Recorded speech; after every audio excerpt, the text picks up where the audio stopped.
Foreign tour पर जाने के लिए ज़्यादातर लोग सिर्फ फ्लाइट का ही इस्तेमाल करते हैं, लेकिन क्या आप जानते हैं सड़क मार्गों के जरिए भी भारत से इंटरनेशनल टूर का लुत्फ उठाया जा सकता है। ऐसे कई देश हैं जहां आप हवाई यात्रा की बजाय कार या बस से घूमने निकल सकते हैं।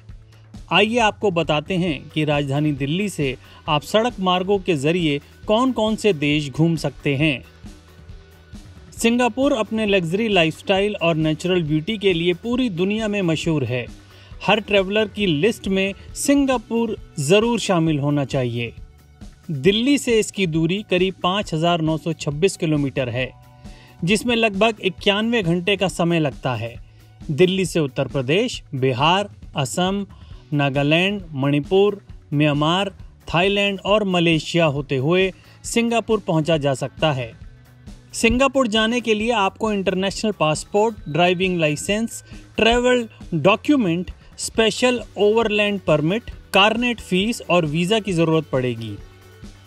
दिल्ली से थाईलैंड का हवाई सफ़र सड़क मार्गों की तुलना में ज़्यादा सस्ता है, लेकिन भारत थाईलैंड हाईवे के ज़रिए इस देश में दाखिल होना काफ़ी सुविधाजनक हो जाता है।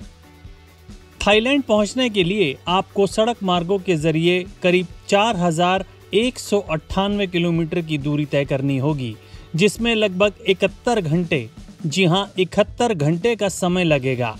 आप दिल्ली से इम्फाल, मोरे, बागान, इनले लेक, योनगोन, मायसोत, टाक और बैंकॉक होते हुए थाईलैंड जा सकते हैं। थाईलैंड जाने के लिए आपको सड़क मार्गों के लिए ज़रूरी permit, international passport, 200% carnet fees, lead car और वीज़ा का इंतज़ाम करना होगा। मलेशिया भी एक बेहद खूबसूरत देश है। यहाँ की खूबसूरत शाम, आलीशान इमारतें और समुद्री किनारे टूरिस्ट के आकर्षण का केंद्र हैं। मलेशिया पहुंचने के लिए आपको हूबहू थाईलैंड के रोड मैप को फॉलो करना होगा। थाईलैंड पार करते ही आप मलेशिया की सीमा में दाखिल हो जाएंगे। दिल्ली से मलेशिया जाने के लिए आपको सभी ज़रूरी परमिट लेने होंगे। इसके अलावा पासपोर्ट, ट्रैवल डॉक्यूमेंट, वीज़ा और आगमन व प्रस्थान का डॉक्यूमेंट भी लेना होगा। श्रीलंका अपने बेतहाशा खूबसूरत समुद्री किनारों और घने जंगलों के लिए काफ़ी लोकप्रिय है। दिल्ली से करीब 3,704 किलोमीटर की दूरी पर स्थित श्रीलंका पहुंचने में कार से करीब 78 घंटे का समय लगता है। यहां जाने के लिए आपको दिल्ली से उत्तर प्रदेश, मध्य प्रदेश, महाराष्ट्र, तेलंगाना और फिर तमिलनाडु जाना होगा। इसके बाद कोलंबो के लिए एक नौका लेनी होगी। श्रीलंका जाने के लिए आपको सभी ज़रूरी परमिट के अलावा इंटरनेशनल ड्राइविंग परमिट, पासपोर्ट और वीज़ा की ज़रूरत पड़ेगी। भूटान को दुनिया का सबसे खुशहाल देश माना जाता है। इस देश का शांत माहौल और विविध संस्कृति टूरिस्ट को अपनी ओर आकर्षित करती है।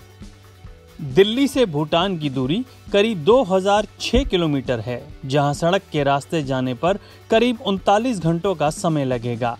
आप दिल्ली से उत्तर प्रदेश, बिहार, पश्चिम बंगाल और असम होते हुए भूटान पहुंच सकते हैं। भूटान जाने के लिए आपको किसी तरह के वीज़ा की ज़रूरत नहीं है। आप सिर्फ ड्राइविंग लाइसेंस साथ लेकर जा सकते हैं। देश में दाखिल होने के लिए आपको थोड़े बहुत ही डॉक्यूमेंट्स की ज़रूरत पड़ती है। भारत की सीमा से जुड़े बांग्लादेश सड़क मार्गों के लिहाज से सबसे सुविधाजनक देश है। समुद्री किनारों से सटा बांग्लादेश भी एक बेहद खूबसूरत देश है। दिल्ली से बांग्लादेश की दूरी करीब 1,713 किलोमीटर है, जिसे पूरा करने में लगभग 30 घंटे का समय लगेगा। आप दिल्ली से उत्तर प्रदेश, झारखंड और पश्चिम बंगाल होते हुए बांग्लादेश की राजधानी ढाका पहुंच सकते हैं। सड़क मार्गों के जरिए बांग्लादेश पहुंचने के लिए आपको कई अलग अलग तरह के परमिट के अलावा इंटरनेशनल ड्राइविंग परमिट भी लेना होगा।